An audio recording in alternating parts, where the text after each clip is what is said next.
right, y'all. We are at Pitchfork Music Festival 2023. I'm Rivka, and this is... Hi, I'm Sen Morimoto. And you just played a set this Friday. I did, yeah. It was a lot of fun. It was a lot of fun, and you have an album coming out. Yes, in November, Diagnosis. It's a new album. It's my rock record, so to speak. Rock, and you know what's on the rock record? There's a single right now called Diagnosis, and you say some crazy stuff. I go crazy mode. You like lose your mind a little bit. I'm like fully delulu. Right, like I was like, wait a sec. Did Sen just say, fuck the cops? I know, it's like kind of tame in a way, but...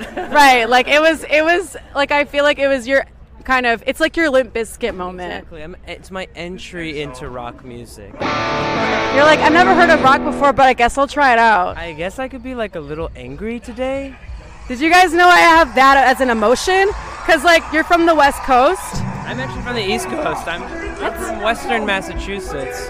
Oh my God. Eastern state, yeah. You're from the western part of an eastern state. Yes, exactly.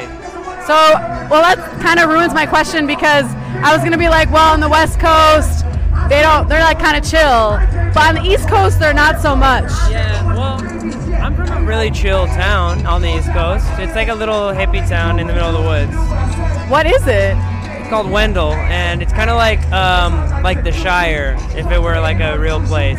Whoa, wait, is that near what's that one place that everybody hangs out in and like goes on vacations to? It's in Western Mass. I've been there. I can't remember. I don't know, like the Berkshires. The Berkshires. But also there's another one where like a lot of queer people go to, and it's like... Well, there's like Northampton, Mass. Yes. Yeah. So that's kind of the vibe. Yeah. That's like one of the busier college towns. Like I grew up like 45 minutes away from there, but...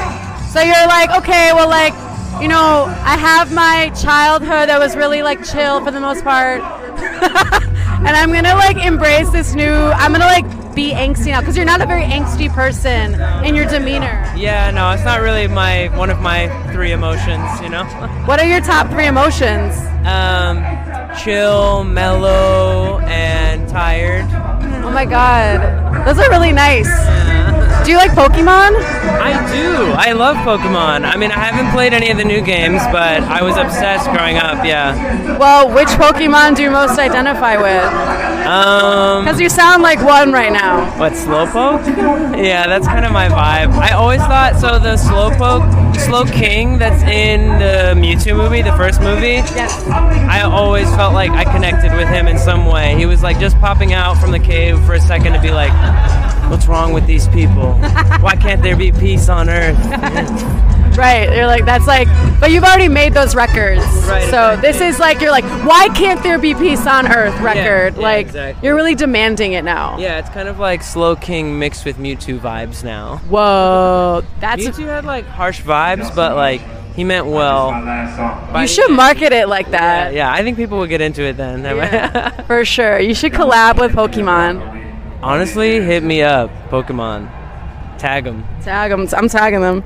Well, okay, so I was going to ask, because you've been in Chicago for what, 10 years now? It's been your 10-year anniversary? Yes.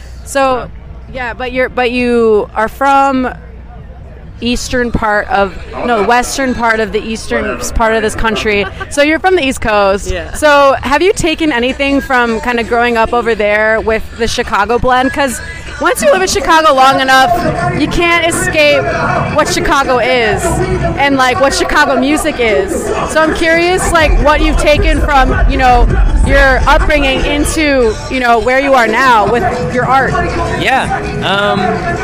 I feel like maybe on the reverse end of that, like the biggest thing that's happened is like I came from a place that's very like isolated in the middle of nowhere, and then moving to Chicago was like coming into contact with my first like broader community in that way, and just learning how to interact with people and get to know people and build that, and I don't know, not feel so alone.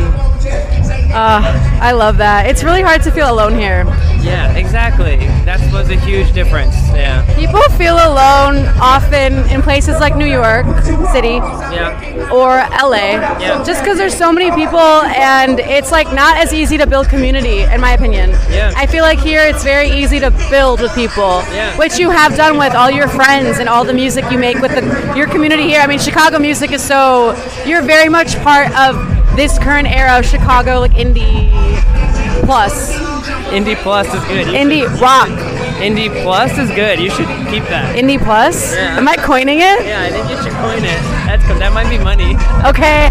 Just so everybody knows, I'm TMing that. Yes. So TM'd, done. That's it. Cool. Well, one more thing that I wanted to bring up was that you played a set on Friday. I was there, and you played Cher. Yeah. You did a Cher cover. Cher cover. Why Cher? Well, I just thought that song was so beautiful. It's like one of my favorite genre of songs where like it sounds negative, but really she's talking about like having this like healthy self confidence. Like it sounds like she's saying she can't do it, but by the bridge she's like, I know that I'll get through this because I know that I'm strong. And I feel like we all need to hear that sometimes. Yes. And can you just remind the audience how it goes, that song? Do you believe in life after love? And then it goes, Love. da, da, da, da. And I can feel something inside me say, I really don't think you're strong enough. And that part was interesting too. It's like, is she saying that this person who's not ready to commit in the same way that she isn't strong enough? Or is someone inside of her saying to her, I really don't think like me, Cher, is strong enough? And so you can interpret it a couple different ways, which is another thing I love in all my favorite songs, you know. Do you go on geniuslyrics.com? I actually don't. Like, I don't know why. It's not part of my, like, awareness on the internet because I didn't grow up doing it, so... Yeah, it's definitely something I did growing up. I'd be like, so what did they mean by this? What did Tyler, the Creator, mean by this? Right, I feel you. I don't know why. I don't know. Maybe it's just because I like interpreting lyrics and thinking about the possibility of it, so maybe it ruins it for me if I know exactly. That's real. You could... I would subscribe to the Sen blog that is just you interpreting lyrics. Yeah, like only Cher songs. Just the Cher discography, and it's Sen just analyzing all of Shen's innermost turmoil. Maybe I could do like my master's in that or something, you know? It's like a real like anthropological, you know. I would read the entire dissertation. So, hey. All right, well, hey, Sen Morimoto at Pitchfork Music Festival 2023. See you later. That was great. Wait, that was really great.